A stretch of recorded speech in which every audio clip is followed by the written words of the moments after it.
کیا کرنا چاہتا ہے۔ جیسے ہی شیر کے کانوں میں رسول صلی اللہ علیہ وسلم کے غلام کے الفاظ پڑے، اس کی حالات یک دم بدل گئی۔ آپ صلی اللہ علیہ وسلم کے جیسے ہی الفاظ شیر کے کانوں میں پڑے تو شیر جو ہے وہ رک گیا، اس نے کوئی حملہ وغیرہ جو ہے وہ نہیں کیا۔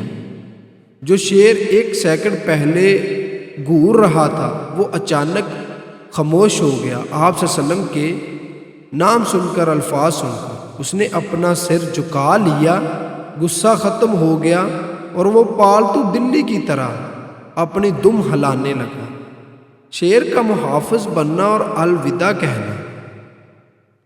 شیر حضرت سفینہ رضی اللہ تعالی عنہا کے بالکل قریب آیا، ان کے جسم کے ساتھ اپنا کندھا رگڑنے لگا جیسے وہ ادب کا اظہار کر رہا ہو۔